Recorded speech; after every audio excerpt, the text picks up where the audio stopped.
అందశ్రీ అన్న ఈ లోకాన్ని విడిచి వెళ్ళిపోవడం, మన మధ్య లేకపోవడం అనేది అది నమ్మలేని నిజంగా ఉంది. మంచి మనసున్నటువంటి ఒక మంచి మనిషి. అలాంటి చిన్న చిన్న గాయకులను కూడా ప్రేమించి అభిమానించి మేము పాడిన ప్రతి పాటను కూడా ఎవరు రాశారు, ఎవరు పాడారు అని మరీ క్లియర్ కట్గా తెలుసుకొని మాకు ఫోన్లు చేసి తర్వాత మళ్ళీ రచయితలు కూడా ఫోన్ చేసి మాట్లాడిన సందర్భం మేము ఎప్పుడు కూడా మర్చిపోలేని సందర్భం అది. ఎందుకంటే ఇట్లాంటి మంచి మనసు ఉన్న వాళ్ళు అంటే పాత తరం వాళ్ళు మాకు ఫోన్ చేసినప్పుడు మమ్మల్ని ప్రశంసించినప్పుడు మాకు గర్వంగా అనిపిస్తారు. ఇంత మంచి మనసు ఉన్నాడు అన్న ఇంత అనతి కాలంలోనే మన మధ్య లేకుండా పోవడం అనేది నేను నమ్మలేని నిజం అని కూడా ఈ సందర్భంగా మనం చేసుకుంటాం.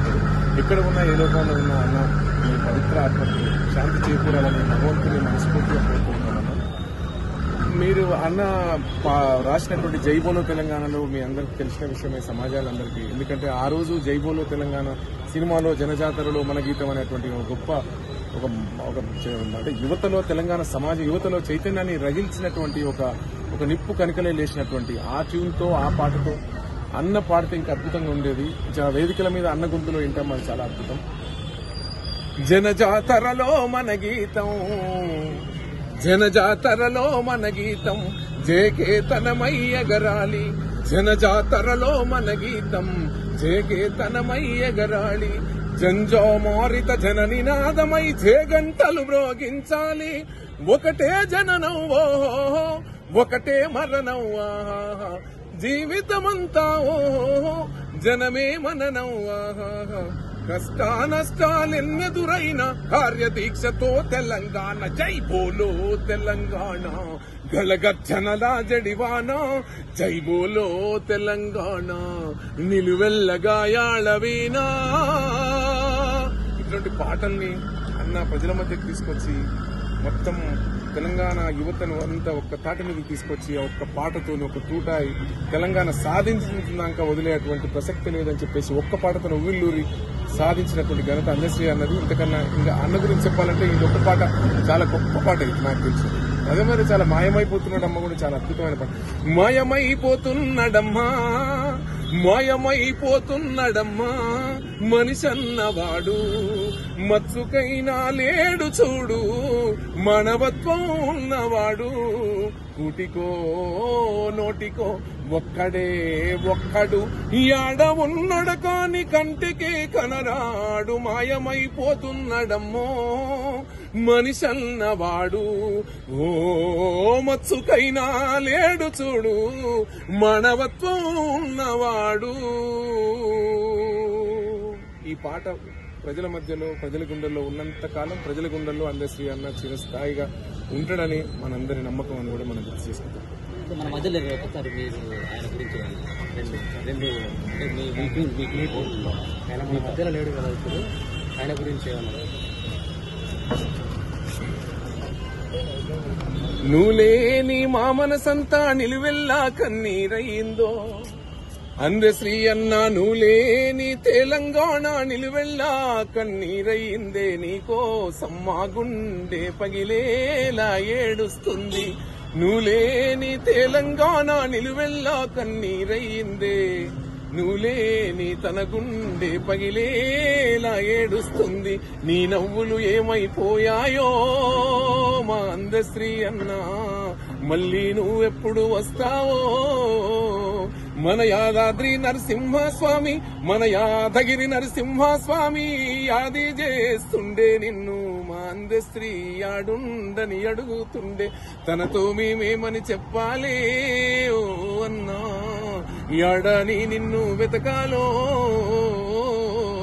మాకు నాయకుడై ముందుకు నడిసి, మా నాయకుడై ముందుకు నడిసి నరనరాన ఉత్తేజం నింపి నడిజాము నిద్ధురలేపి సూరీడై మేలు కొలిపి ఏ పువ్వున దాగి ఉన్నావే ఓ మా అన్న.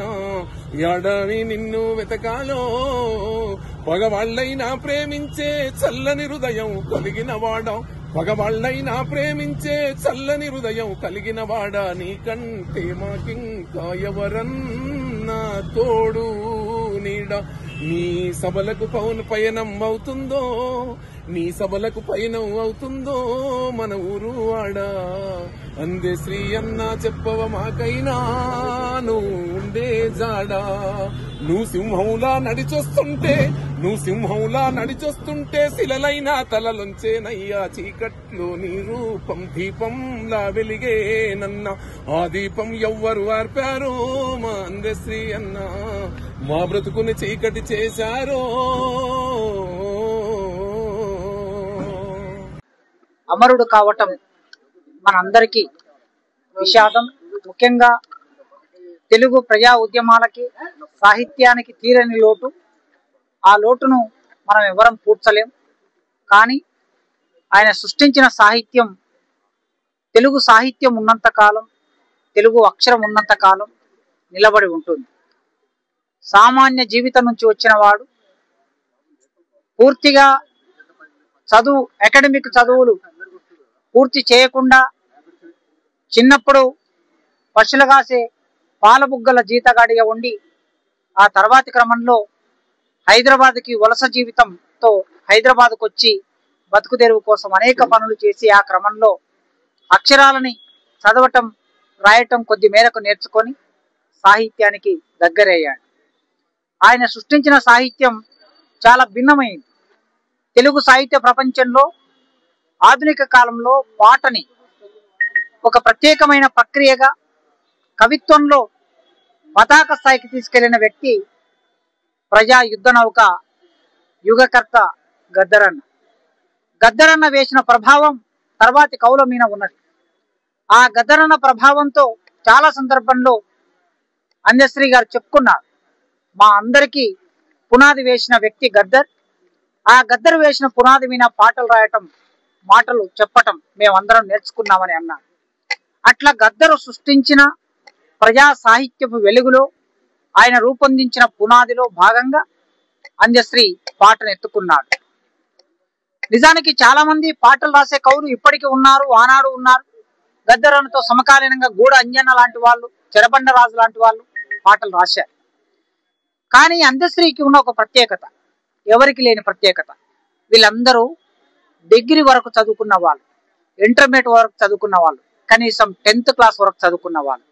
ఏనాడు పాఠశాలకు వెళ్లకుండా అక్షరాన్ని అదిమి పట్టి ఒడుపుగా ప్రయోగించిన వ్యక్తి అందశ్రీ. అది ఆయన ప్రత్యేకత. ఆ అందశ్రీ పాట బహుశా నాకు తెలిసి 1993 అనుకుంటా ఆయన మొదటి పాట వచ్చింది. 93 అంటే ఇప్పటికి 30 ఏళ్ళు గడిచిపోయింది ఆయన పాట వచ్చి. తర్వాత తెలంగాణ ప్రజలందరూ ఉద్యమ గానం చేసిన పాట మనందరికీ తెలుసు. ఆనాడు రోడ్డు మీద పోరాటం, ట్యాంక్ బండి మీద పోరాటం, నెక్లెస్ రోడ్డు మీద పోరాటం, పాఠశాలలో పోరాటం, కళాశాలలో పోరాటం. ఎక్కడ పోరాటం నడిచినా జయ జయ తెలంగాణ అనేది ఆ పాట అనధికారికంగా రాష్ట్ర గీతంగా మారింది. మా తెలుగు తల్లికి మల్లెపువ్వు దండ అనే పాట పాడవలసిన చోట తెలంగాణ సమాజం అంతా ప్రకటించుకున్నది. తెలంగాణ రాష్ట్రం ఏర్పడక ముందే 2010, 2011, 12, 13, 14న తెలంగాణ రాష్ట్రం ఏర్పడింది. కానీ ఆ మొదటి ఒక 5-6 సంవత్సరాలు జే జే తెలంగాణ అనే పాట పాఠశాలలో, కళాశాలలో ప్రార్థన గీతంగా మారింది. అంత అద్భుతమైన పాట రాశాడు. దానితో పాటు మాయమైపోతున్నాడమ్మో మనిషన్నవాడు అని, ఈ సమాజంలో మనిషికి మానవ సంబంధాలు తెగిపోతున్నప్పుడు డబ్బు కట్టలు మాత్రమే విలువనిస్తున్న రోజుల్లో మాయమైపోతున్న మనిషి గురించి గోస చెందాడు. అలా సమాజంలో ఏ సందర్భంలో ఏ అంశం మీద పాట రాయాలనుకున్నా అందశ్రీది ప్రత్యేకమైన ధోరణి. గద్దరన్నలాగా రాయడానికి చాలా మంది ప్రయత్నం చేశారు, గోరెటెంకన్నలాగా రాయడానికి చాలా మంది ప్రయత్నం చేశారు, గూడ అంజన్నలాగా రాయడానికి చాలా మంది ప్రయత్నం చేశారు. కానీ అందశ్రీ ఎవరిలాగా రాయలేదు. అందశ్రీ లాగా రాశాడు. ఆయనకి చాలా సహజంగా పుట్టుకతోనే పద్యం మీద పట్టొచ్చింది, ఛందస్సు మీద పట్టొచ్చింది, అలంకారాల మీద పట్టొచ్చింది. అందుకే ఛందోబద్ధంగా పాటని రాసి అందరి చేత మెప్పించగలిగిన శక్తి అందశ్రీకి ఉన్నది. ఇవాళ తెలుగు సాహిత్యంలో ఆయనకు ప్రత్యేకంగా గుర్తు ఏమిటి అంటే, ముఖ్యంగా తెలంగాణ సాహిత్యంలో రాష్ట్ర గీతం మనం అందరం అధికారికంగా ప్రకటించుకున్నాం. తెలంగాణ రాష్ట్ర ప్రభుత్వం రేవంత్ రెడ్డి అధికారంలోకి వచ్చిన తర్వాత కాంగ్రెస్ ప్రభుత్వం అందశ్రీ రాసిన జయ జయ తెలంగాణ అనే పాటను రాష్ట్ర గీతంగా ప్రకటించింది.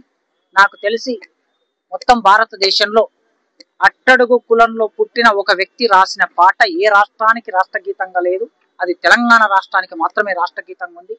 అలాంటి గొప్ప గౌరవం అందశ్రీ గారికి ఇచ్చాం. ఇవాళ మన ముందు అందశ్రీ లేకపోవచ్చు కానీ ఆయన సాహిత్యం గుర్రంజాషో చెప్పినట్లు రాజు మరణించనొక తార రాలిపోయి, సుకవి మరణించనొక తార గగనమెక్కి, రాజు జీవించే రాతి విగ్రహములందు, సుకవి జీవించే ప్రజల నాలుకల యందు అన్నాడు.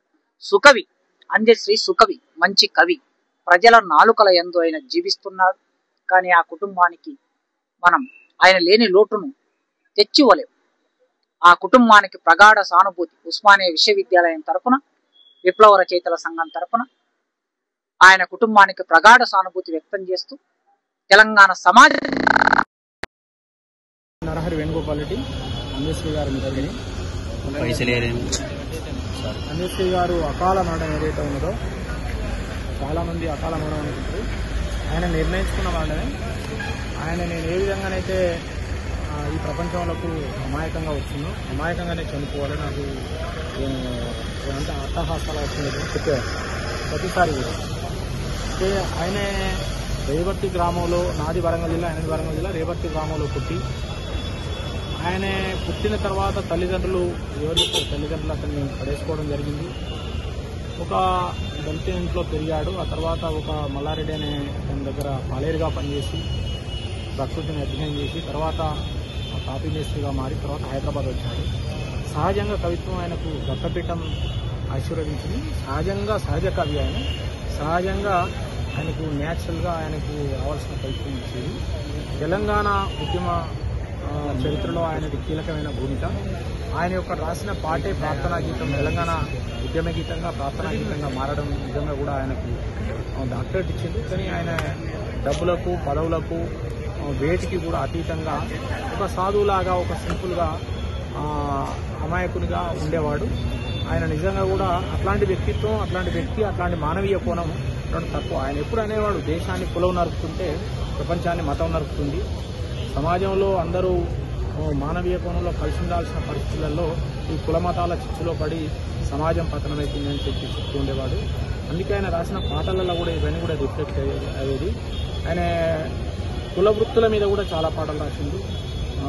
ఎల్లమ్మ పేరు మీద రాసిండు, రకరకాల వాటి మీద రాసిండు. ఆయన నేను చెప్పాలంటే ఆయన ఏకసంతాగ్రహి. ఆయన కవిత్వం ఎప్పుడు వస్తుందో ఏం లేదు. అయితే ఒక నది మీద ప్రపంచం అంతా తిరిగిండు. ఆ నది మీద కూడా కవిత్వం రాసిండు. కానీ అది పూర్తి కాకముందే చనిపోయారు. కొంత అయింది, కొంత కాలేదు. అది కూడా త్వరలోనే వారి కొడుకు మరి దత్తు అని ఉన్నాడు. వారికి 4 పిల్లలు, 3 బిడ్డలు, కొడుకు, ఒక బిడ్డ పిల్ల అయింది. కాబట్టి వారు ఇక్కడే పక్కనే చిన్న ఒక రూమ్ ఇల్లు. ఈ మధ్యనే ప్రభుత్వం ఇచ్చిన సత్కారంతో ఒక ఇల్లు కట్టడం జరుగుతుంది. పూర్తి కాకముందే వారు చనిపోవడం జరిగింది. కాబట్టి వారు నిజంగా కూడా అందశ్రీ లాంటి వాళ్ళు దొరకడం చాలా కష్టం.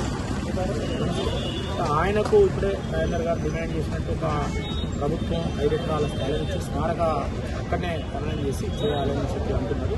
ఆయన ఖననం ఎందుకు చేయాలని ఆయన సెంటిమెంటల్ ఫీల్ కావాలి. అంటే నేను ఎప్పుడు కూడా భూమికి ఎరువు కావాలనుకుంటున్నాను. అంటే ఆయన మట్టి మనిషిగా జీవించాలని కోరుకుంటున్నాను. మట్టి మనిషి అంటే మట్టిలో జీవం ఉంటుంది, జీవ కణాలు.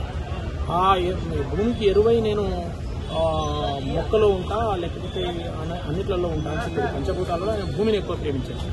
కాబట్టి ఆ భూమిలో నన్ను కలిపినప్పుడు, ఆ భూమికి ఎరువైనప్పుడు, ఎరువు ద్వారా నేను మొక్కనైనప్పుడు నేను ఇతరులకు ఉపయోగపడతా అనే ఒక కృతజ్ఞతా భావం ఆయన ఎప్పటికీ ఉండేది. ఒక మట్టి మనిషిగా జీవించాలి, మట్టి మనిషిగా మరణించాక ఆయన శరీరం మట్టిలో కలిసినప్పుడు అది సజీవమై ఎరువై మొక్కలకు ఉపయోగపడాలని ఒక ఆయనకు ఏం చదువుకోకున్నా కూడా ఒక శాస్త్రీయమైన ఆంతరంగిక శాస్త్రీయమైన దృక్పథం ఆయనకు ఉండేది. ఆయన నిజంగా కూడా ఆంతరిక శక్తి ఏదైతే ఉన్నదో ఆయనకు చెప్పకనే ఆయనకి ఏ గురువు లేకుండా ఆంతరిక శక్తి ఏదైతే ఉన్నదో వారు దాన్ని దర్శించేవారు. వారి ఆధ్యాత్మిక గురువు శ్రీరామ్ సారు గారు, వారు కూడా ఇప్పుడు వచ్చారు, ఇక్కడే కూర్చున్నారు. తర్వాత వారు ఎప్పుడు కూడా శక్తిని నమ్ముకునేవారు, అమ్మవారిని పూజించేవారు. సరస్వతి మాతను ఎప్పుడు రెగ్యులర్గా అమ్మ నా అక్షరమై ఉన్నది నా నాలుక మీద అని చెప్పి సరస్వతిని పూజించేవారు. బాసరకు రెగ్యులర్గా పోయేవారు. మొన్ననే శృంగేరి పోయి సరస్వతి దేవిని కలిసి వచ్చింది. అయితే ఆయన కాస్త రాత్రి తెల్లవారుజాములో ఆయనకు డాక్టర్లు చెప్పే ప్రకారం హార్ట్ అటాక్ అంటున్నారు. ఆయన ఒక్కడే రూమ్లో పడుకుంటాడు, హార్ట్ అటాక్ వచ్చింది అని చెప్తున్నారు. దానివల్ల వారు స్వర్గస్థులైనారని చెప్పి భావిస్తున్నారు. వారు తెలంగాణ ఉద్యమ తెలంగాణలో ఈరోజు ఎప్పుడు కూడా ప్రజల హృదయాలలో ఆయన రాసిన కవిత్వం కానీ అది కానీ ఉంటే నిప్పులబాబు ఏదైతే ఉందో 1948 ముందు నుంచి ఎన్ని సాహిత్యాలు వచ్చినాయో, ఎంతమంది ఎన్ని రకాల ఉద్యమాలు చేస్తున్నారో, ఎన్ని పాటలు వచ్చినాయో అవన్నీ కూడా సంకలనం చేసిన గొప్ప పేరు ఆయనకే దక్కుతుంది. ఎందుకంటే అది మామూలుగా ఉండదు, దాదాపు 1000 పేజీల పైన ఉన్నది. దాన్ని ఆయన సంకలనం చేసి ఒక సామాన్యుడు ఒక రైతు ద్వారా ఆవిష్కరింపజేసి ఆయన దాన్ని తెలంగాణ చరిత్రలో ఒక కీలకంగా ఉండే విధంగా చేసిండు. నిప్పులవాగు ఇది మర్చిపోలేంది. మొత్తం తెలంగాణ చరిత్రను దాంట్లో ప్రక్షిప్తం చేసిండు. అనేక మంది కవులు కళాకారుల యొక్క రచనలన్నీ కూడా అందులో ఆయన సంకలనం చేసిండు. అది కూడా ఆయన ఒక గొప్ప ఈ మధ్యనే చేసిండు, ఒక 1 year back 2 years బ్యాక్. అది కానీ తెలంగాణ చిరస్థాయిగా ఉండిపోతుందని చెప్పి భావిస్తున్నాం. కాబట్టి వారి స్మృతివనం నిర్మించి రేపు ఖననం చేసినప్పుడు వారి కొంత ప్లేస్ కేటాయించి అందులో ఖననం చేసి దాన్ని ప్రజలు దర్శించుకునే విధంగా, వారు రాసిన సాహిత్యాన్ని దర్శించుకుని ఎప్పటికీ మననం చేసుకునే విధంగా ఉంటే బాగుంటుందని చెప్పి మేమందరం కూడా ప్రభుత్వాన్ని కోరుతున్నాం. అంటే గత ప్రభుత్వంలో అందశ్రీ గారికి అంత ప్రాధాన్యత దక్కలేదు, ఈ ప్రభుత్వం రేవంత్ రెడ్డి వచ్చిన తర్వాత దక్కిందని చెప్పి అట్లా ఏమైనా మాట్లాడేటప్పుడు ఒక విషయం ఏంటంటే ఆయన ఎవ్వరికీ ఫేవర్ కాదు. ఆయన మానవీయ కోణంలో తెలంగాణ అభివృద్ధి విషయంలో, తెలంగాణ సంక్షేమ విషయంలో నిరంతరం తెలంగాణ అస్తిత్వాన్ని కాపాడే విషయంలో పోరాడేవారు. తనకు ఏదో పేరు వస్తుందని, తనకేదో అవార్డులు వస్తాయని దాని కొరకు ఎప్పుడు పార్టీ ఆయన సాహిత్యానికి ఎప్పుడు డబ్బులు తీసుకోలేదు. ఇక్కడ కూడా ఆయన సాహిత్యాన్ని అమ్ముకోలేదు. అంటే 1,000,000 మంది కవులలో ఒకళ్ళు ఉండడం కష్టం. ఆయన మనకు పోతనలాగా ఆయన కవిత్వాన్ని ఎప్పుడు కూడా అమ్ముకోలేదు, డబ్బులకు కుదరబెట్టలేదు. అది గొప్ప. అది అట్లాంటి కళాకారులు మనకు దొరకరు. నేను చెప్పేది కాదు, ఆయన మాటలలోనే. కాబట్టి ఆయన కూడా ఎప్పటికంటే అనేవాడు, ఆయన కులం లేదు, ఆయన పుట్టిన తర్వాత తల్లిదండ్రులు వదిలేసిండు, ఎవరో పెంచిండు. ఆయన ఎవరు ఈ కులం ఆ కులం అంటే నాకు కులం లేదని చెప్పేవాడు. కులం లేదని చెప్పేవాడు, అందరికీ అతీతంగా అందరిగా ఉండేవాడు. కులాన్ని కానీ మతాన్ని కానీ తీసి మానవీయ కోణంలో బతకాలనే వ్యక్తి. అదేవిధంగా ఆయన సాహిత్యం అంతా ఉన్నది. అదేవిధంగా ఆయన తెలంగాణ ఉద్యమంలో ఆయన రాసిన పాటలు, ఆయన సాహిత్యమే తెలంగాణ ఉద్యమానికి స్ఫూర్తి అయింది. అందరికి తెలుసు అది చాలా ఉంది. కాబట్టి ఆయన ఒకటి అనేది, ఎప్పుడు కానీ ఎవరి చరిత్ర వాడు రాసుకుంటే చరిత్ర కాదు, చరిత్రే తనను రాసుకుంటే చరిత్ర అవుతుందని చెప్పేవాడు. చరిత్రే ఆయన రాసుకుంటుందని చెప్పారు. ఇది అందశ్రీ గారి మాట, నా మాట కాదు. ఎవరి చరిత్ర వాడు రాసుకుంటే చరిత్ర కాదు. ఇవాళ రేపు రాజకీయ నాయకులు, కళాకారులు అందరూ వాళ్ళ చరిత్రలు రాసుకొని పుస్తకాలు ఎక్స్ప్లెయిన్ చేసుకుంటారు. కానీ చరిత్ర వాడిని రాసుకుంటే చరిత్ర అయితే అని చెప్పేది. కాబట్టి వాళ్ళ చరిత్ర ఆయన రాసుకుంటుందని చెప్పారు. Okay, thank you. ప్రజాకవి అందశ్రీ గారు మరణం అనేది యావత్తు ప్రపంచంలో ఉన్నటువంటి కళాకారులకే కాక తెలంగాణ తల్లి కూడా తీరని దుఃఖాన్ని మిగిలించింది. తెలంగాణ తల్లి విముక్తి కోసము అందశ్రీ గారు తన రక్తాన్ని సిరా చుక్కలుగా మలిచి మాలాంటి కళాకారులకు, ముఖ్యంగా ధూమ్ధామ్కు ఎన్నో అద్భుతమైనటువంటి ప్రజా పాటలు ఇచ్చినట్టు వ్యక్తి. ముఖ్యంగా మాకు మార్గదర్శకుడా ఇక్కడ నాగరాజు నేను ఇద్దరం కూడా 2001లో ధూమ్ధామ్ మొదలుపెట్టినప్పుడు ఒకటే మాట అన్నాడు, నానా మీకు 2 అక్షరాలు ఇస్తున్నా ధూమ్ధాము, అలాగే మీ ఇద్దరు ఇస్తున్నా, ఒకరిది ఆట ఒకరిది పాట కావాలి అని చెప్పేసి ధూమ్ధాము అక్షరాలు రూపొందించడం మొదలుపెట్టి తెలంగాణ రాష్ట్రం ఏర్పడే వరకు కూడా మా ధూమ్ధామ్తో ముందు నడిచిన వాడు. ముఖ్యంగా అందశ్రీ గారు, నాకు వ్యక్తిగతంగా అందశ్రీ గారు అనేక పాటలను నాకు దక్కినటువంటి గొప్ప అదృష్టం ఏంటంటే 1993 నుండే నేను బీఈడి చదువుతున్నటువంటి కాలంలోనే అందశ్రీ గారు అప్పుడప్పుడే పాటలు మొదట్లో జానపద పాటలు రాసింది, అద్భుతమైనటువంటి పాటలు. వారి మొదటి పాట కూడా నేనే పాడినా. నాకు అదృష్టం ఏంటంటే వారిని కూడా మొదటిసారి ఆడియో రూపంలో కాకుండా వారి గొంతులు కూడా అందులో కూడా వారి పాట కూడా పాడించిన. నాకు మొట్టమొదటిసారిగా అల్లిబిల్లి అంగూర తోట, నేను ఆడుకుంటా పోయే బండ్ల బాటల్లో పాడుకుంటూ పల్లె పాట, నేను చిన్నంగా చేరాలి సిద్దిపేట, నానా నీ జీవితంలో ఇది మొదటి పాట ఇస్తున్నా అని చెప్పేసి ఆ పల్లి పాట తను అనుకున్నటువంటి పాటల ప్రస్థానం మొదలైనటువంటి సందర్భంలో అనేక పాటలు, అనేక జానపదాలు వారు కూడా నేను రూపొందించినటువంటి ఆడియో క్యాసెట్ లో కూడా ఎల్లమ్మో జర జల్దీ తిరిగి రావాలని తొలిసారిగా గొంతు విప్పిండు రికార్డింగ్ లో. మరి గంత సుదీర్ఘ ప్రయాణంలో మరి 2002లో మేము ధూమ్ధామ్ పెట్టినప్పుడు మనకు కూడా ఒక పాట ఉండాలి కదా, మనకు ఒక ప్రార్థన పాట ఉండాలి కదా అని మొదటి ధూమ్ధాంలో ఆ పాట లేకుండా జయ తెలంగాణ 2 కేవలం ఆ రోజు అందశ్రీ గారు మన సూడా సక్కని తల్లి దాలే మన నాగరాజు తను అద్భుతంగా రూపొందించినటువంటి సందర్భం కూడా మీ అందరికీ తెలుసు. సుక్కల్లో జాబిల్లి కుల వృత్తులు అన్నికి కూడు దొరకాలంటే తెలంగాణ రావాలన్నటువంటి ఒక ప్యాలే యావత్తు తెలంగాణ సకల సంస్కృతికి వారసులైనటువంటి అనేక మందిని జనాలను కుల వృత్తులను నమ్ముకున్నటువంటి వాళ్ళని కదిలించినటువంటి సందర్భంలో ఆ పాటను ముందు ప్రదర్శించగానే అందశ్రీ గారు మధ్యలోకి వచ్చి ఇది అందశ్రీ రాశి అనగానే అందరూ లేచి చప్పట్లు కొట్టేవాళ్ళు. దాని తర్వాత ఏవి మన పల్లెల్లోన మరి వెళ్ళిపోయినవి కుమ్మరి వాముల తుమ్మలు మొలిసను కమ్మరి కొలిమిలో దుమ్ము వేరెను అని చెప్పేసి గోరెటెంకల పాటను క్రోడీకరించి ఒక అద్భుతమైనటువంటి బ్యాలేగా రూపొందించి ప్రదర్శన మొదలుపెట్టినాం అంటే మరి ధూమ్ధాంలో అంత గొప్ప ప్రజలను చైతన్యం చేసారో మీ అందరూ తెలుసు. దాని తదనంతరము అందశ్రీ గారు మేము కూర్చున్నప్పుడు మనకు ఒక ప్రార్థన గీతం ఉండాలి అన్నప్పుడు జయ జయ తెలంగాణ అనే ఉద్యమ గీతము ధూమ్ధాం కోసం రాసినది. ధూమ్ధాం వేదికకు మొట్టమొదటిసారిగా ఆ ప్రార్థన గీతంతో మొదలు పెట్టాలన్నటువంటి ఆలోచన చేసినప్పుడు అందశ్రీ గారు దాన్ని రాస్తే మేము వారు పాడుతూ ఉంటే ఆ వేదిక మీద మేమందరం పాడేది. ఆ ఒక్క పాట కోసము వందలుగా మైళ్ళ ప్రయాణం చేసి అలసట లేకుండా అప్పుడు వాస్తవంగా మొదట్లో తొలినాలలో మొదలుపెట్టినాడు. ఎవరు లేరు, నేను నాగరాజు, మా అందశ్రీ గారు, గోరేటి వెంకన్న ఇట్లాంటి కొంతమంది ఉన్నారు. ఇంకా గద్దర్ అన్న ప్రస్థానం అక్కడికి ఇంకా స్టార్టే కాలేదు 2006 లాగా. అంటే అనేకమైన పాటలు చూడ సక్కని తల్లి సుక్కల జాబిలి కాకుండా చూడు తెలంగాణ సుక్క నీళ్లు లేని దాన అని చెప్పేసి దుఃఖం నీళ్ల కోసం తల్లాడుతున్నటువంటి దుఃఖాన్ని వర్ణించడంతో పాటుగా నేను మొట్టమొదటిసారిగా 2001లో సింహగర్జన మొదలుపెట్టి రోజు కరీంనగర్ లోన నా కోసం పాట రాసిండు. అరే గల్లు గల్లు గల్లు గల్లు గజ్జల మోతో అన్నల్లారావో సెల్లెల్లార గవ్వల మోతో అన్నల్లారావో సెల్లెల్లార అరే మండుతున్న గుండెలన్నీ దండుగట్టి దరివేసి ప్రతినబూనె తెలంగాణ పట్టాభిషేకానికి చల్ అరే కమం మెట్టు ఓరుగల్లు కదులుతున్నదో అన్నల్లారా అని చెప్పేసి లక్షలాది మంది నాతోని పదం కలిపి కదం తొక్కుతూ ఆడినటువంటి ఒక అద్భుతమైనటువంటి ఉద్యమ గీతాలు. మొదటిసారి అందశ్రీ గారు ఆడియో రూపం కాకుండా వీడియో రూపాన్ని కూడా నాగరాజు రూపకల్పనలోనే మేము ఊరు తెలంగాణ, నా పేరు తెలంగాణ, నా తల్లి తెలంగాణ, తను వెళ్ళ తెలంగాణ అనే ఒక వీడియో ఆల్బమ్ కూడా మేము రూపొందించడం జరిగింది. అనేక పాటలు వాస్తవంగా అందశ్రీ గారు రాసిన అన్ని పాటలు ఆల్మోస్ట్ 90% అన్ని నేనే పాడడం జరిగినది. ముఖ్యంగా నాకు ఇవాళ నేను ఈ స్థాయిలో ఒక పాటగానిగా ఒక ఆటగానిగా తెలంగాణ ఉద్యమ కళాకారునిగా నిలబడడానికి వెనుక అందశ్రీ గారి కృషి ఎంతో ఉన్నది.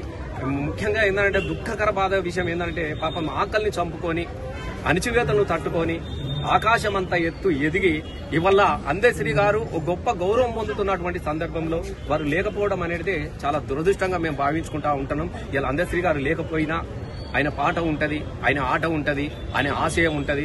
ఎందుకనంటే నాకు తెలిసి ఎలాంటి చిన్న అలవాట్లు లేనటువంటి ఒక మహాయోగి అందశ్రీ గారు. చాలా మంది కళాకారులకు చాలా అలవాట్లు ఉంటాయి. అసలు నాకు తెలిసినటువంటి మహా కళాకారుల్లో ఇద్దరు ఏ అలవాట్లు, ఒకరు గద్దరన్న అయితే ఒకరు అందశ్రీ గారికి ఎలాంటి అలవాట్లు లేనటువంటి ఒక మహాయోగి. మరి ఆ మహాయోగి ఆ శిఖరం కూలిపోవడం అనేది చాలా బాధాకరంగా ఉన్నది. తప్పకుండా రానున్న రోజుల్లో అందశ్రీ గారిని ప్రజల గుండెల్లో నిలబడేటట్టు తప్పకుండా మేమంతా కూడా కుటుంబానికి అండగా ఉంటాము. జోహార్ అందశ్రీ. నేను చాలా రోజులే, ఎందుకనంటే తెలంగాణ రాష్ట్రం ఏర్పడిన తర్వాత నేను ఎమ్మెల్యేగా ఎన్నికైన తర్వాత అప్పుడప్పుడు ఫంక్షన్లలో కలిసిన తప్ప పాటల మధ్యన అనుబంధం అనేది లేకుండా, ఎందుకంటే మాకు కుటుంబ అనుబంధాలు కూడా చాలా ఉంటాయి. ఇప్పుడు ఆ పిల్లలు కానీ ఆ కుటుంబంగా నేను ఈ లాలపేటలకు ఎన్ని వేల సార్లు వచ్చింది. నేను ఇక్కడ చదువుకున్నప్పుడు తెలుగు యూనివర్సిటీలో నేను జానపద ఎంఏ విద్యార్థిగా ఉన్నప్పుడు కూడా ఎవ్రీడే నాతోనే ఉండేది. వాళ్ళ రేబర్త్ పోయేది, అన్ని తిరిగేది. సిద్దిపేట ఇక్కడికి మేము చాలా అనుబంధం అన్నట్టు ఆత్మీయతను అంటే ఇక చెప్పుకోవాలన్నటువంటి జ్ఞాపకాలు మా ఇద్దరి మధ్యలో ఉన్నప్పటికీ రాజకీయాల అవసరాల కోసం నేను అటువైపు వెళ్ళిన తర్వాత ఇటువైపు వెళ్ళిన తర్వాత మొన్న ఒక ఫంక్షన్ లో కలిసాం, ఒక పెళ్లిలో తప్ప పాటల ప్రస్థాన వేదిక అనేది తెలంగాణ రాష్ట్రం వచ్చిన తర్వాత నేను ఎప్పుడు కూడా పంచుకోలేదు, తను కూడా రాలేదు. చివరిసారిగా చాలా ఇంకా నేను అంటే ఈ పాటని తెలంగాణ రాష్ట్రం ఏర్పడ్డదాకానే ఆయన పాటల ప్రస్తావం గానీ జై జై తెలంగాణ గానీ ఇవన్నీ కూడా చేయడం జరిగినది. చాలా పాటలు ఇప్పుడు ఆయన రాసింది నేనే. పల్లె నీకు వందనాలమ్మ పాటలు కూడా పల్లె నీకు వందనాలమ్మో నన్ను కన్నా తల్లి తల్లి నీకు వందనాలమ్మో నాకు పాట నేర్పి ఆట నేర్పి బతుకు బాటను చూపినందుకు పల్లె నీకు. అది తన మీద తను రాసుకున్నటువంటి పాటను కూడా నా చేతనే పాడిపించిండు అందశ్రీ గారు. వాస్తవంగా ఇప్పుడు ఈ సమయంలో కూడా తనకు కొన్ని కళలు ఉండే, కొన్ని అద్భుతాలు ఉండే. ఎందుకనంటే అమెరికాలో కూడా మేము ప్రపంచ వేదికలను కూడా పంచుకున్నాం. అమెరికా వెళ్ళాం కొన్ని చోట్ల ఆయనతో కూడా. ఆయన అమెరికా ప్రపంచమంతా కూడా మాకు ఒక లక్ష్మణ్ అని ఉంటాడు TDF, తనని తీసుకొని బ్రెజిల్ వెళ్ళిండు. అమెజాన్ నది, ఇవన్నీ నదుల మీద తిరిగి ఈ నదుల ప్రస్తావనకు ఈ నడకని మూలానికి కనుక్కొని ఒక అద్భుతమైనటువంటి పాటలు రాసే ప్రయత్నంలో అది పూర్తి కాకుండానే వెళ్లిపోయినందుకు కొంత బాధగా ఉన్నది. తప్పకుండా మళ్ళీ అవకాశం వస్తే ఆ నది నడకను, ఆయన నడిచిన నడకను మేము కొనసాగిస్తాం. నాకు లేని పాటలు సమకూర్చింది అందశ్రీ గారు. అనుకోకుండా ఆయన రాసిన పాటలకు మొదట కోరియోగ్రఫీ చేసే అవకాశం నాకే దక్కింది. అది స్టేజ్ కోరియోగ్రఫీ కావచ్చు, ఆల్బమ్స్ లో కావచ్చు, ఆఖరికి సినిమాలో కూడా జైబోలో తెలంగాణలో కూడా జగత్ బాబు గారి మీద రాసినటువంటి పాటను నేనే డైరెక్షన్ చేశాను. అప్పుడు ఆ కాలంలో అన్నగారు జై జై తెలంగాణ పాట రికార్డింగ్ చేస్తే కూడా దాని పర్యవేక్షణ బాధ్యత నేను తీసుకున్నాను. తెలియకుండానే ఆ పాటకు నా ఆటకు సంబంధం ఉంది. నిజానికి అందశ్రీ గారి పాట లేకపోతే అంతడుపులకు తెలంగాణ ఉద్యమంలో ధూమ్ధాంలో ప్రస్థానం మొదలైనా కూడా నాకంటూ ఒక మార్క్ లేని సందర్భంలో అందశ్రీ గారి పాటే నాకు హాట్ అయ్యి నన్ను నిలబెట్టిన. అప్పటి నుంచి ఇప్పటి వరకు నాకు కానీ నా కుటుంబంతో కానీ వారితో దాదాపు ఒక వారం రోజులకు ఒకసారి మేము ఏదో సందర్భంలో మాట్లాడుకుంటుండేది. ఈ మధ్యన ఒక 2 వారాల నుంచి మాట్లాడుతున్నాము. సో ఆయన ప్రతి క్షణం కూడా ఒక యోగిలాగా మమ్మల్ని నడిపించే క్రమంలో కొంత ఆశీర్వదిస్తూ కొన్ని తప్పులను ముఖం మీద చెప్తూ చేయబోయే కార్యక్రమాలని ఇంకా మెరుగుపరచుకోవడానికి చేసేది. మేము ఇద్దరం ఒకటి కలగన్నాం. ఆయన పాటని ఒక 10,000 మందితో పాడిపించి వరల్డ్ గిన్నీస్ రికార్డుకి తీసుకెళ్లాలని బ్రోచర్స్ కూడా రెడీ చేసుకుని ప్రభుత్వం ఆదేశాల కోసం చేశాం. అంతేకాకుండా ఇంకా కొన్ని కూడా చాలా కార్యక్రమాలు మేము చేద్దాం అనుకున్నాం. అవన్నీ కూడా అర్థంతంగా ఏది ఏమైనా అందశ్రీ గారి ఆలోచనని, ఆయన సాహిత్యాన్ని రేపటి సమాజానికి అందించే బాధ్యతలు మేము కూడా భాగస్వామ్యం అవుతాం. మా బృందం నుంచి నేను ఖచ్చితంగా ఆయనను కొనసాగింపు ప్రతి మా వెంటనే ఉన్నది తెలంగాణ ఐక్య కార్యాచరణ కమిటీ మాది మొట్టమొదటి ఉన్నది. దాంట్లో ఆకుల భూమి అందరూ, నేను, వీళ్ళందరూ. అప్పుడు మేము అనుకున్నది ఏంటంటే తెలంగాణ ఉద్యమాన్ని ముందు నడపాలంటే పాలో ఫ్రేరేను అనుసరించాలనుకున్నాం. పాలో ఫ్రేరే పెద్ద ఇంటెలెక్చువల్. ఆయన ఏం చెప్పిందంటే రాజకీయ చైతన్యంతో రాజకీయ ఆధిపత్యాన్ని ఎదిరించలేనప్పుడు ప్రజల సంస్కృతిని ఆయుధంగా మర్చుకున్నారు. ప్రజల సంస్కృతి అంటే ఏంటి? గద్దర్ పాటలు, గూడందేయ పాటలు, విమలక్క పాటలు, కూరటెంకన్న పాటలు, తర్వాత అందశ్రీ అందరిది. కానీ ఆ కళాకారులంతా పనిచేసినట్టు వాళ్ళు ఎప్పుడు చెప్పుకోలేదు, పనిచేసినట్టు వాళ్ళు ముందు పెట్టినారు. రసమయ్య చెప్పినట్టుగా తొలి మొట్టమొదటి పాంప్లెట్ నేను రాసినది ధూమ్ధామ్ కోసం కామారెడ్డి. అంతకంటే ముందు కూడా చాలా సాంస్కృతిక ఉద్యమాలు జరిగినాయి. సాంస్కృతిక ఉద్యమాల ద్వారా ప్రపంచవ్యాప్తంగా సాంస్కృతిక ఉద్యమాల ద్వారానే చైతన్యం వెలువరిసింది. చైతన్యం వ్యాప్తి చేయాలి. తెలంగాణకి ఏమి అన్యాయాలు జరుగుతున్నాయి? జల్ జంగల్ జమీన్ ఏమిటది? మనకు తెచ్చుకోవాలి. మన నీళ్ళు ఎత్తుకపోతున్నారు, నిధులు ఎత్తుకపోతున్నారు, నియామకాలు ఎత్తుకపోతున్నారు. అయితే సినిమాల్లో మనం విమర్శిస్తున్నారు, దూషిస్తున్నారు, అవమానపరుస్తున్నారు. అందుకని మనం దీన్ని ఎదిరించాలంటే మనకు కూడా ఒక సాంస్కృతిక ఉద్యమం ఉండాలి. వానికి సినిమాలు ఉన్నాయి. నా పేరు యాదగిరి, మా ఊరు భువనగిరి, నా పని దాదాగిరి అని మనం లెక్కిస్తున్నాడు. మనం సాంస్కృతిక ఉద్యమం ద్వారా చంద్రబాబు నాయుడు ఏం పని చేసి చెప్పాలి. ఇప్పుడు తిరుపతిలో పుట్టినాడు, 7 కొండలకు గుండు కొట్టించిండు, ఇక్కడ గద్దర్ లాంటివి కాదు. అది పాడి జనమందరూ చైతన్యం చేసిండ్రు. దాంట్లో అందశ్రీ కూడా వచ్చింది. మా ఇంట్లో అందశ్రీని మేము మొట్టమొదటి 95 తెలంగాణ ఉద్యమం మొదలుపెట్టినప్పుడు మేము పత్రిక ఉండేది. దాంట్లో ఆంధ్ర వాళ్ళు ఉండేవాళ్ళు, బ్రాహ్మణులు ఉండేవాళ్ళు. దళిత ఉద్యమం దానికి, తర్వాత నక్సల్ ఉద్యమం రెండింటికి సపోర్ట్ ఉండేది. వర్తమానం అని దాంట్లో మొట్టమొదట రాజన్న అని, సాదం రాజన్న అని ఇక్కడికి ఉన్నాడు. ఆయన వీళ్ళ ఊరు పక్కనే, ఊరు కృష్ణాదిగుడి లేబర్కి పక్కన. ఆయన మొట్టమొదటి ఇంటర్వ్యూ చేశారు. పెద్ద వార్త రాసింది ఆయన గురించి. చదువు రాకపోయినా ఎంత అద్భుతంగా, ఆయన ఉప్పర్ మేస్త్రి అని ఎంత అద్భుతంగా చేసింది, ఎట్లా రాసింది అది.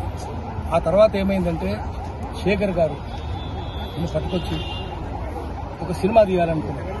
అది జోగిని వ్యవస్థ మీద సినిమా తీయాలి. శేఖర్ అంటే ఆయన ఉదయం ఈనాడు పత్రికలో చీఫ్ రిపోర్టర్ ఉండేవాడు. మొట్టమొదటి చీఫ్ రిపోర్టర్ ఆయన యలమంచి శేఖర్.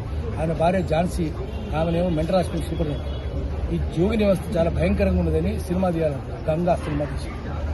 శేఖరే తీసింది. చాలా నష్టపోయిన ఆయన ఎప్పుడు బాధపడేవాడు. అయ్యో ఇన్ని పైసలు తీసి ఇంత ఖర్చు పెట్టి భూములను నమ్ముకొని సినిమా తీస్తే నాకైతే అవార్డు వచ్చిందన్న, నంది అవార్డు గంగకు. మరి శేఖర్ అన్న ఆయన జర్నలిస్ట్, ఆయన అన్ని పోగొట్టుకుంటా. ఆమెనేమో పెద్ద డాక్టర్, ఆమె సూపరింటెండెంట్, మెంటల్ హాస్పిటల్ సూపరింటెండెంట్. అన్న ఈ ఝాన్సీ అక్క మెంటల్ అయిపోయేటట్టుంది, ఆమెనే పేషెంట్ అయిపోయేటట్టుంది అని ఎప్పుడు బాధపడేవాడు. శేఖర్ అన్న ధైర్యం చెప్తే ఏం శేఖర్ అన్న అన్ని పోగొట్టుకుంది కదన్న. మనిషి స్పందించుకోదు. ఎందుకంటే ఆ సినిమా చూడొద్దని. ఎందుకంటే సినిమా థియేటర్లు ఏమీ ఇవ్వలేదు. అక్కడక్కడ నడిచింది, కొంతమే నడిచింది, కానీ పైసలు ఏమి రాలేదు. చాలా విపరీతంగా మనసున్న మనిషి కదా అందశ్రీ, బాధపడేవాడు. ఇంకొకటి ఆయనకు బాగా పాటలు రాయడానికి ఆమె జోగిని వ్యవస్థను చూసింది కాబట్టి ఆ సినిమా తీయాలనుకుంటూ పాట రాసింది. తర్వాత ఆయన గ్రామీణ ఆర్థిక వ్యవస్థ చూసింది, ఇక్కడ చూసింది. గొర్రెలు కాసి బతికింది. అక్కడ చుట్టుపక్కల అందరూ చేసారు. ఆయన దళితులు అయినప్పుడు కూడా ఫెయిల్యూర్ స్టోరీని ఆంధ్రజ్యోతిలో రాసింది. ఆ జీవితం ఎందుకు ఫెయిల్ అయింది అని. ఫెయిల్యూర్ స్టోరీ అని కాలం ఉండేది. సండే వచ్చేది నాడిజన్లో. అది అద్భుతంగా రాసింది వసంత లక్ష్మి గారు. అంటే తన జీవితం అంతా రాసింది, ఎందుకు నష్టపోయినా, ఏమైందని. కుటుంబం తండ్రి చనిపోవడం, చిన్నప్పుడే అనాథగా పెరగడం, గొర్రెలు కాయడం. గొర్రెలు కాయడం వల్ల జ్ఞానం వచ్చిందని చెప్పారు. ప్రవక్తలందరూ గొర్రెలు కాసడం లేదు. ప్రవక్త Muhammad, prophet, Jesus, Moses, Abraham, Jacob అందరూ. ఆయన చదువుకోలేదు, ఎక్కడ బడికి పోలేదు. ఆయన అక్షరాలు నేర్చుకోలేదు. ఒకటి రుజువు చేసింది, చదువుకున్నోడికి తెలివి ఉండదు, ప్రపంచం చూసినప్పుడు తెలివి ఉంటుంది. సంచార జ్ఞానం. ఐక్యూ అంటే ఇంటెలిజెన్స్ కోషియంట్, అంటే ఎక్స్పోజర్ కోషియంట్ ఫస్ట్, తర్వాత ఎమోషన్ కోషియంట్, తర్వాత ఎడ్యుకేషన్ కోషియంట్. చదువుకున్నోడు joker, English parenting joker, IAS. అట్లా కాదు. ఈ చెట్టు, పుట్ట, గుట్ట, పాము సంగతి, తేలు సంగతి, తొడేల సంగతి, పులి సంగతి, వాళ్ళ సైకాలజీ, మేక సైకాలజీ ఎట్లుంటుంది, పులి సైకాలజీ ఎట్లుంటుంది, ఆకలి కొన్నప్పుడు ఎట్లుంటుంది, ఆకలి అయి తీరినప్పుడు ఎట్లుంటుంది, ఇవన్నీ అధ్యయనం చేసి ఇది ప్రకృతినే బడిగా చేసుకొని చదువుకుంటుంది. కాబట్టి ఆయన అపారమైన జ్ఞానం ఉంది. అందుకని అద్భుతంగా రాయగలిగాడు. ఈ కవులందరూ అంతే, దళిత కవులందరూ దళితులే కదా. ఎక్కువ మంది కవులు తెలంగాణ దళితులు, కొద్దిమంది బీసీలు. వీళ్ళందరూ ప్రకృతిని చూసినందువల్ల అంత అద్భుతంగా రాయగలిగింది, స్పందించగలిగింది. గుండె ఉంది వాళ్ళకు. చదువుకుంటే ఏముండదు. అందుకనే ఆయన ఒకటి రేపర్తి చూసి, హైదరాబాద్ చూసినాక ఆయనకు బాధ కలిగింది. మా ఊర్లో యాక్సిడెంట్ అయిందనుకోండి, ఎవరైనా దారిని ఎటోపోతున్నా, ఎవరో కూడా తెలియదు, యాక్సిడెంట్ అయింది, కింద పడ్డాడు. పడితే 100 మంది ఊరికొచ్చి లేపుతారన్న, నీళ్లు పోస్తారు, తాగిస్తారు, హాస్పిటల్ తీసుకుపోతారు, ఎత్తుకపోతారు.